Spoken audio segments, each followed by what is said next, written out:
리서치 4팀 양지입니다. 휴재 발표 시작하겠습니다. 기업 개요입니다. 참고해 주시면 감사하겠습니다. 산업 분석입니다. 뿌띠란 작은이라는 의미로 얼굴에 칼을 대지 않는 비수술적인 시술을 의미합니다. 장점으로는 회복 기간이 짧고 수술에 비해 부작용이 적어 많은 소비자들이 찾고 있습니다. 시술의 대표적인 제품으로는 보톡스와 필러가 있습니다. 보톡스란 독소를 사용하여 근육을 약화시켜 피부 주름을 개선해 줍니다. 필러란 채우다라는 의미로 히알루론산 물질을 피부에 주입하여 피부 탄력을 높여줍니다. 주로 둘이 같이 사용했을 때 시너지 효과가 증가하게 됩니다. 세계적으로 보톡스와 필러의 추세를 살펴보면 2024년부터 30년까지 연평균 성장률 7%에서 9% 성장할 것으로 예상이 됩니다. 이는 한국뿐만 아니라 미국, 중국, 유럽 전 세계적으로 피부 미용에 대한 관심과 지출이 증가하고 있습니다. 대표적인 예로는 노령화와 비만 치료제의 수요 증가인데요. 보톡스와 필러의 중심 소유주는 40대에서 60대가 60% 이상으로 가장 크게 차지합니다. 또 2030년에는 전 세계적으로 고령화 사회가 34개국으로 앞으로 주름 개선 관련 제품의 소비자 수요가 증가할 것으로 예상이 됩니다. 또 현재 세계 비만 인구가 20%이고 2035년에는 40억 명이 돌파할 것으로 예상이 됩니다. 그로 인해 2030년까지 비만 치료제 시장 규모가 100조 이상으로 돌파할 것으로 예상이 되는데, 이 비만 치료제의 부작용이 살처짐, 그리고 피부 탄력 저하로 주름이 지는 것이 부작용입니다. 그로 인해 보톡스와 필러의 수요도 증가할 것으로 예상이 됩니다. 이는 보톡스의 피어 그룹인데요. 미국, 중국, 유럽 세 가지 국가에 진출한 기업은 엘레간, 입센, 휴젤 멀트 4개의 기업뿐입니다. 그 다음은 기업 분석입니다. 공사회 같은 경우는 보톡스, 필러, 화장품, 의료 제품 사업 4가지 카테고리로 이루어져 있습니다. 보톡스가 54%로 가장 큰 매출의 부분을 차지하는데 50, 100, 150, 200 다양한 용량이 존재하고 미국, 유럽, 중국 64개국에 수출을 진행 중입니다. 또 최근에는 보톡스 치료제인 이형 연구 개발도 진행 중에 있습니다. 필러는 34.8%를 차지하고 있는데요. 더체움이라는 브랜드를 채용 중이고 한국을 포함하여 35개국에 진출하여 있습니다. 또 신규 프리미어 필러 브랜드인 바이리즘을 출시했습니다. 화장품 사업 같은 경우는 웰라쥬라는 히알루론산 앰플을 사용한 스킨케어 제품을 주로 판매를 하고 있고, 또 2024년도에는 하이엔드 브랜드인 바이리즘 비열 앰플을 출시했습니다. 리프팅 실 같은 경우는 리셀비라는 브랜드로 2024년 브라질의 품목 허가를 받고 내년에 진출할 예정입니다. 미국, 중국, 유럽 모두 진출한 국내 유일 기업입니다. 2020년도에는 중국을 시작으로 2020년도에는 유럽, 그리고 2024년 2월에는 FDA 승인을 받아 미국에 진출하였습니다. 이로 인해 국내 기업 중 최대 수출 가능 기업으로 자리매김하였습니다. 보톡스의 역사를 살펴보면 2006년에는 메디톡스가 처음으로 보톡스 시장에 진출을 하게 되었습니다. 하지만 2010년에는 휴젤이 후발주자로 진출하게 되는데요. 2016년부터 지금까지 휴젤이 압도적인 1위를 차지하고 있습니다. 그렇다면 후발주자인 휴젤이 메디톡스를 이길 수 있었던 성공 요인은 무엇이 있었을까요? 바로 번들링을 통한 낮은 단가입니다. 메디톡스는 당시 프리미엄 가격 정책을 시행 중이었습니다. 하지만 휴젤이 2012년부터 필러 사업을 같이 시작하여 더 낮은 단가로 진입을 하게 됩니다. 그로 인해 메디톡스보다 20%에서 30%더 낮은 단가로 시장에 진입을 하게 되고, 그 결과 2016년부터 지금까지 점유율 1위를 차지하고 있습니다.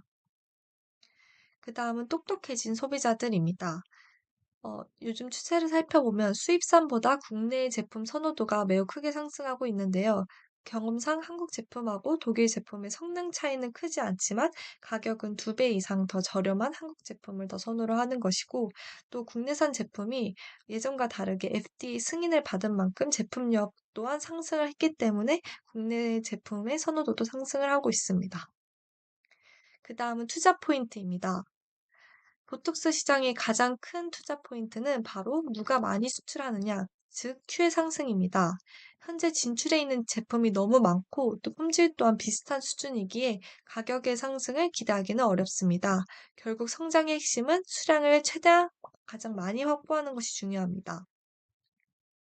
미국 시장 같은 경우는 이제 시작하는 단계인데요. 미국의 보톡스와 필러 시장을 보면 세계 점유율 50%로 1위이고 또 미국 내에서도 한국 제품의 선호도가 상당히 높습니다. 또 7월부터는 선적에 착수를 해서 150억 매출을 냈고 또 앞으로는 더 커질 것으로 예상이 됩니다. 유통사는 베네브라는 미국의 에스테틱 기업과 협업을 맺고 있습니다. 이제 시작한 초기 단계라 확장 여력이 충분하다고 여겨집니다. 미국 시장을 살펴보면 미국은 티어별 멤버십 제도를 사용하고 있습니다. 그래서 묶음 단위로 결제를 해서 병원 입장에서는 높은 마진을 남길 수 있는 단가가 낮은 보톡스를 선호하게 됩니다. 그렇기 때문에 미국 보톡스보다 단가가 낮은 한국 보톡스를 채택할 확률이 더 높다고 여겨집니다. 그래서 미국 보톡스의 AVB는 이러한 경쟁에서 살아남기 위해서 프리미엄 정책을 시행 중입니다. 구체적으로 살펴보면 AVB가 2022년에는 65%를 차지했지만 2024년에는 58%로 약 7%가 감소를 하였는데요. 이 7%가 전부 한국 제품인 대웅 제약으로 이동을 하였습니다. 휴젤은 대웅 제약의 주부보다 20%에서 30% 낮은 단가로 시장에 진입하여 점유율을 늘릴 것으로 예상하기 때문에 경쟁력이 충분하다고 여겨집니다. 그 다음에 투자 포인트는 바로 중국입니다. 중국의 리스타킹 시장인데요. 2022년도와 2023년도 사이에 보면은 급격하게 매출이 감소한 것을 볼 수 있는데 그 이유는 2022년부터 유럽 진출로 인해 재고가 소진되었기 때문입니다. 하지만 2025년부터 제3공장을 가동을 해서 800만 바이알이 추가로 생산이 가능해짐에 따라 중국의 매출 상승도 기대가 가능하다고 볼 수 있습니다. 중국의 보톡스 시장은 지금 휴젤이 국내 유일한 중국 진출 기업이고 2020년도에 처음 진출한 후 4년 동안 15%에서 20%로 점유율을 확장했습니다. 이렇게 확장할 수 있었던 이유는 미국 제품에 비해서 압도적으로 가격이 낮지만 중국 제품과는 또 가격이 크지 않고 또 성능과 안정성에 비해서는 또 한국 제품이 더 선호가 되기 때문에 중국 내에서도 충분한 입지를 다질 수 있었다고 여겨집니다.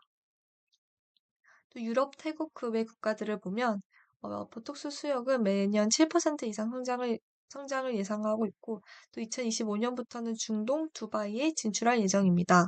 태국 같은 경우는 지금 현재 70%의 점유율을 유지하고 있습니다. 하지만 2025년도에는 리프팅 실 리셀비도 수출할 예정이기 때문에 더욱더 확장할 수 있을 것이라고 예견이 되고 또 2025년부터는 화장품과 리프팅 실이 브라질로 진출할 예정입니다. 매년 핫술 워크숍을 통해 시술 노하우를 공유하고 제품을 홍보하고 있습니다. 리스크입니다. 리스크는 중국, 미국, 한국 이렇게 세 가지의 국가로 나누어서 설명을 해보도록 하겠습니다. 중국은 낮은 단가의 제품을 출시할 것이 리스크인데 법적 규제로 중국 같은 경우는 타 국가에 수출이 힘들고 또 자국 내에서도 중국 제품보다는 한국 제품이나 미국 제품의 신뢰성이 높기 때문에 크게 위협이 되지 않을 것으로 예상이 됩니다. 미국은 한국보다 애초에 낮은 단가의 제품 생산은 불가능합니다. 인건비와 임대료가 너무 이제 한국에 비해서 높기 때문인데, 그래서 한국과 차별화를 정책으로 프리미엄 정책을 시행 중이고요. 그래서 휴재가 방향성이 달라서 크게 걱정이 되지 않습니다. 한국의 대표적인 기업으로는 메디톡스와 대웅제약이 있는데, 메디톡스 같은 경우는 지금 현재 FDA 시장 진입에 실패를 하여서 앞으로 통과될 때까지 1년 반 이상이 걸릴 것으로 예상이 되고요. 중국 같은 경우도 지금 유통사와 소송이 진행 중에 있어서 바로 진입을 하기는 어려운 상황이라고 보여집니다. 대웅제약 같은 경우는 미국 시장에 먼저 진출하여 선점하고 있지만 메디톡스와 미국 보톡스 소송 패소로 수출 일정 금액을 로열티로 지급하고 있습니다. 그렇기 때문에 휴젤보다는 낮은 단가로 진출하기 힘들 것이라고 예견이 됩니다. 밸류에이션입니다. 2024년 밸류에이션 참고해 주세요. 2025년 밸류에이션입니다. 매출액을 살펴보면 가장 중요한 주안점은 중국의 리스타킹과 미국 시장 진출의 본격화입니다. 국내 매출액은 작년 MS와 똑같이 39%로 보수 추정하였고 미국은 대응 제약이 미국의 첫 출시와 유사할 것으로 예상을 해서 400억, MS 2%로 400억, 중국 같은 경우는 리스타킹 시작으로 전년 대비 MS 5% 성장을 예상해서 350억, 유럽, 북남미, 아시아는 2024년도 3분기 성장률 평균을 내어 802억, 394억, 1,300억 해서 총 4,834억으로 계산했습니다. 매출 원가 같은 부분은 메디톡스와 법적 소송 종료로 소송비 감소를 가정해서 10%로 484.4억, 또 판관비는 미국 시장 본격화에 따라 1% 상승을 가정해서 42%로 2,030억. 예상 EPS는 14,599원, 타겟퍼는 3개년 평균을 적용해서 25배, 예상 주가는 36만 4,500원, 상승 여력 28%, 투자 의견 바이를 제시합니다. 감사합니다.